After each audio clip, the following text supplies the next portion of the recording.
Hello, everyone. This is Rabbi Ari Sachs of Congregation Beth Mordechai coming to you with another edition of this week's online Parsha class. So happy you could join us this week as we discuss Parashat Behar.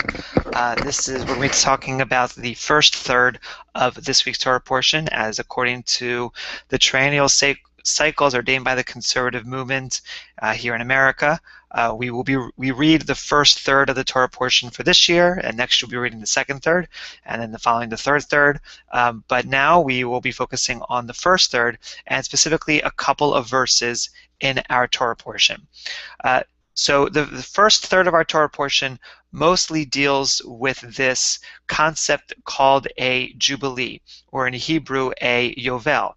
And we don't actually have so much information specifically on what a Jubilee, on where this term Jubilee comes from. Meaning, why is that the translation of yoveil? What does it actually mean? Just to kind of give you a sense as to how this term is actually, that there really is no particular content until the content that we associate with it.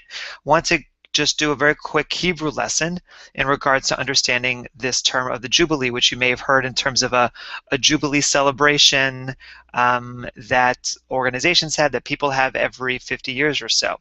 So if you take a look at the word yoveil,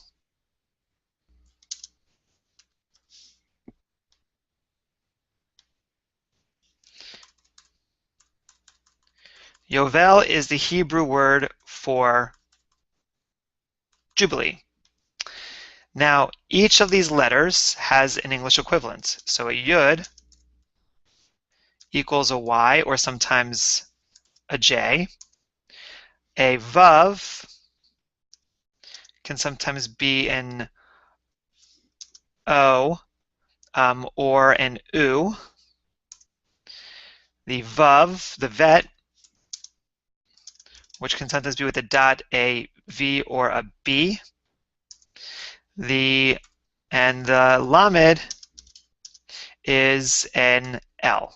So if you take the J, the U, the B, the L, and below you get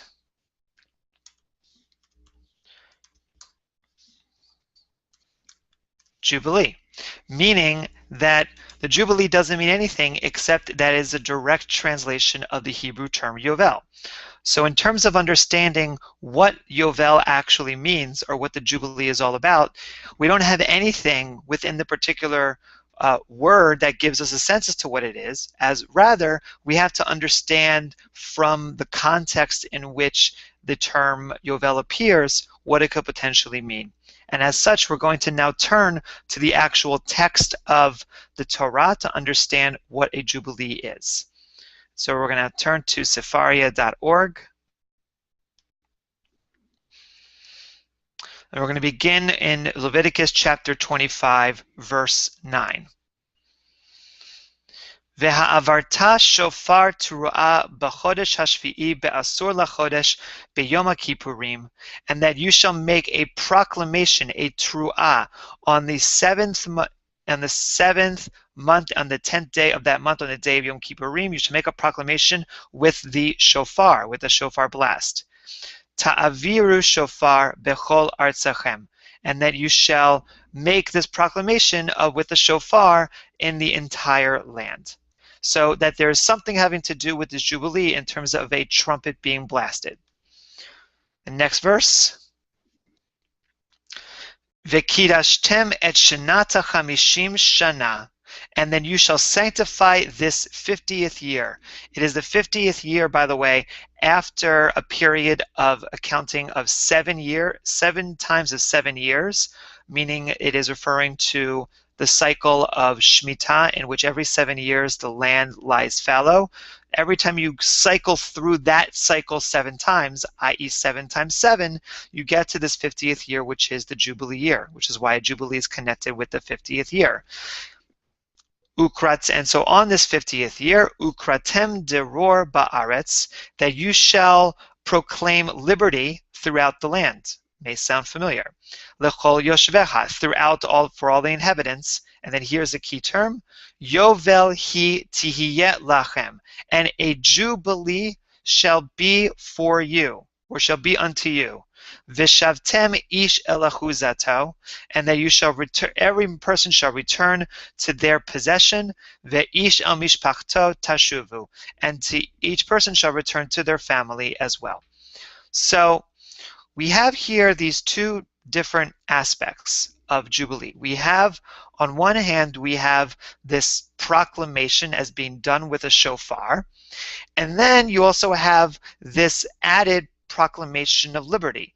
Now, whether or not that proclamation of liberty is the blast of the shofar, we'll talk about that in a moment.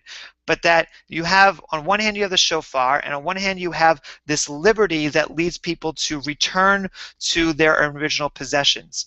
Meaning that just like in a Shemitah year, in a seventh year of a 7-year cycle, that there are no debts, all debts are canceled, that the land in which you are working lies fallow, almost to give it a rest. What we're doing here with this Jubilee year is almost doing that to a higher degree, in which we not only don't work or don't borrow, but that the land that used to be yours, the possessions that used to be yours, the family that used to be yours, returns to you after that 50th year. Almost as if everything has been wiped clean from society, and so we have a new start every 50 years. And that seems to be what its connection is with liberty. And then you also have this blast of the shofar that happens on Yom Kippur of that 49th year that proclaims that to be that proclaims this year to be that particular Jubilee year. So how does what do we understand is the meaning of this Jubilee in regards to these different aspects of the shofar, and then also this aspect of returning to all of your possessions? And so here we're going to turn to the Ramban, to Nachmanides, who is one of the most famous commentators of the Torah, and he will share some insight, I think, on the meaning of this verse. And this translation of Ramban, sometimes I do have my own translation. This translation actually comes from a wonderful book, which I want to show you in a moment.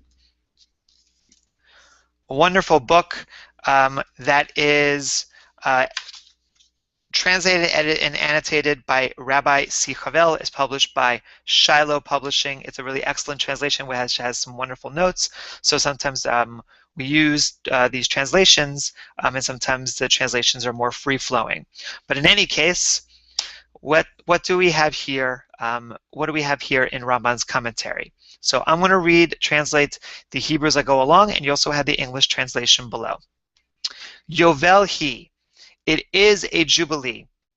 Shnat zo nivdelet mishar hashanim benikivat shem levada. That this year separates itself from all other years by being given a special name, i.e. that this year is not just different from all the years, but also different from any of the 7 years of the Shemitah cycle, in which similar principles of returning all debts and going back to the way that things used to be in order to get a fresh start, that this is seemingly different than those years by the fact that it has a different name. Uma Shma Yovel. And so what is this name of the Yovel? How does this have anything to do with what is its meaning, or where does it come from? Shema al Shem Tekiyat Shofar. That its name comes from the blast of the shofar. Lishon Rashi. And this is the language of Rashi, meaning this is what Rashi teaches us. So that there is this connection between the Jubilee and the shofar, which we read about in verse 9, is that there is this blast of the shofar. But how do we know that this is actually what it means, that is related to this blast of the shofar? V'chein da'at hamefarshim, and thus this is also the opinion of many other commentators, milashon bekeren hayovel, because as it teaches us in Joshua chapter 6, that the term keren hayovel means with the ram's horn. And also, as it appears a little bit beforehand, shofarot hayovlim, which means the ram's horns. In other words, from the book of Joshua, we learn that the term yovel is used to refer specifically to a ram's horn, which is what is used for a shofar. Therefore, a yovel, a jubilee, gets its name from its connection with the blast of the shofar. Almost as if when you hear that blast, it's not only the fact that it's announcing the jubilee, but that the blast is the jubilee. Now, why is that important? Because Ramban seems to have an issue with the fact that the yovel, that this term of jubilee, is connected with this idea of the shofar being blasted. Ve'eno mechaver li. This, I don't find this answer acceptable. Ba'avur tihiyeh lachem. Because of the expression as it appears in verse 10, that it shall be unto you. Ki ma ta'am sheyomar bashana tikiyah hi tihiyeh lachem v'shavtem. Because, and I'm going to follow the translation here, for what sense is there in saying of a year that it shall be a blowing unto you, and you shall return every man unto his possession, etc., etc. In other words, Ramban's question is, if the yovel, if the jubilee actually means something to do with the blast of the shofar, then why don't we just have that blast? And why do we then have this verse afterwards to talk about the fact that you're supposed to returning to your possession? We don't understand what that means if the meaning of jubilee is simply connected with the blast of the shofar. There's no connection between blowing a shofar and returning to your possessions or to your ancestral lands. There's nothing going on there. So he thinks that there has to be something else that connects the idea of yovel, with the jubilee, meaning that there must be a different translation of the term yovel to give us a sense as to why that term is used in regards to going back to our original possessions. So for that, he first brings a comment that I don't bring here, which is that according to Rabbi Abraham ibn Ezra, the term yovel literally means to spread out. And he brings some proof text later on to show that that's another meaning of what the term yovel could actually be, other than simply ram's horns. And it is out of that idea that the term yovel could mean spread forth that Ramban says the following: Ulefi da'ati, and in my opinion, lo kar'u hakatuv yovel al hatikiyah, that the text does not reference the blowing of the shofar in regards to the yovel, but rather rak al hadror. Rather, that the term yovel, that this idea of the jubilee, is referenced to dror, which is translated as liberty. Why? Ki lo hizkir Hashem hazeh bakatuv harishon she'amar veha'avarta shofar tru'ah. Because he's saying that you have in the previous verse, in verse 9, you have this phrase of veha'avarta shofar. So just to kind of go back and see exactly what he's saying, if we turn now back to our verse,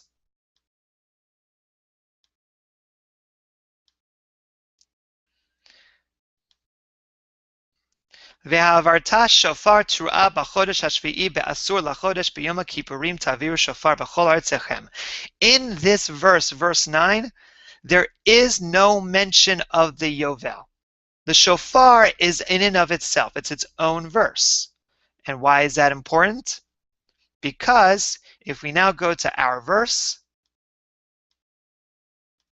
Aval amar ukraten deror ba'aretz lechol yoshveha. But in our verse, it does mention this term of deror, of meaning of liberty, specifically that you shall proclaim liberty throughout the land unto all the inhabitants thereof.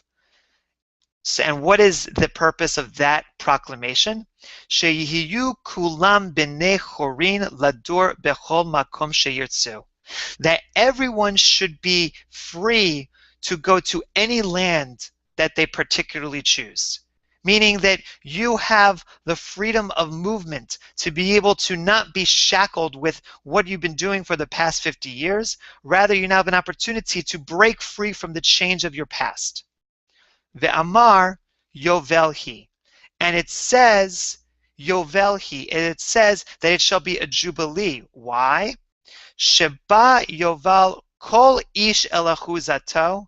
That you shall, I'm just going to read this whole thing and then translate it according to the translation by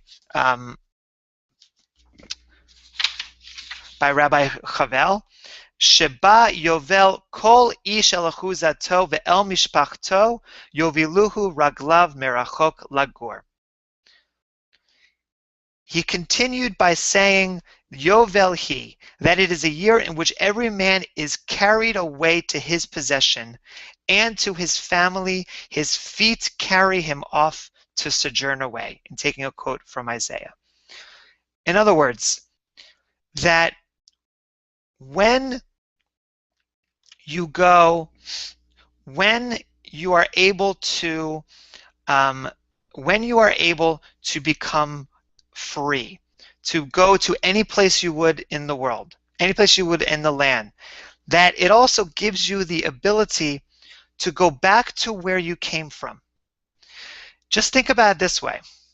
When you turn 50 years old, which is a Jubilee year, that might be a time of self-reflection of your life. What have you been up to over the past 50 years? Are you happy with the way things are going in life? I don't think it's a coincidence that at that time of our lives, at the midpoint of our lives, we start to question whether or not we're headed in the right direction. And often we go on some kind of journey, a spiritual journey, a physical one. We buy things that maybe we did not think of buying before because we want to try something out.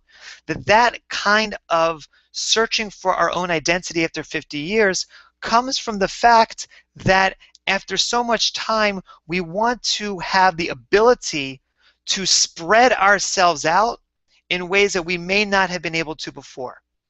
And that part of that spreading out, part of that spreading ourselves to all different parts of the world around us, is also an inward journey to discover who we are. What is our possession? What are the things that we carry around with us, the things that are most important to us? Now that, I think, is a more spiritual take on what the Ramban is saying.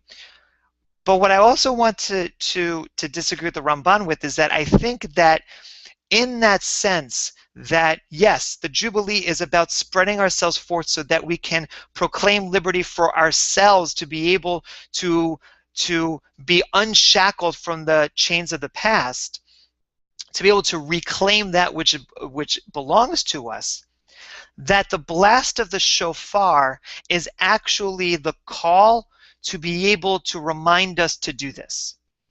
And for that, I want to pick up on a teaching that was shared with me by Rabbi Brad Hirschfield from Klal, who gave a teaching about the connection between the Jubilee and Rosh Hashanah. Rosh Hashanah as the other time of the year in which we really blast the shofar.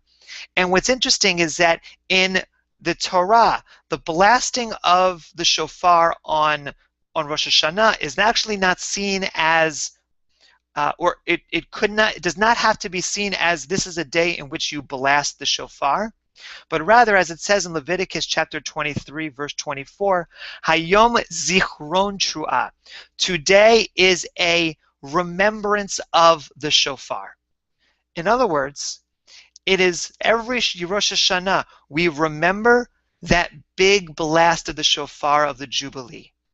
As if to say that every year we try to bring in a little bit of that Jubilee into our own lives. A little bit of that shofar blast which tells us this is the time for you to spread out, to be able to reclaim your life, to be able to rediscover who you are and who you want to be, that we have a little bit of that every year that we blow the shofar. And so the shofar is supposed to be a call to our souls to be able to really discover who we are and who we truly want to be. And I think that this kind of message, this late in the year, and we still have ways to go until Rosh Hashanah, I think is an important one to remember that no matter what time of year it is, no matter what year in the 50-year cycle we are in, that we should always search for that inner shofar to help us understand the point of the Jubilee, to spread ourselves forth, to be able to discover who we are and who we truly want to be. And with that, I hope you enjoyed today's online Parsha class. See you next week. Take care and all the best. Shabbat Shalom. Bye-bye.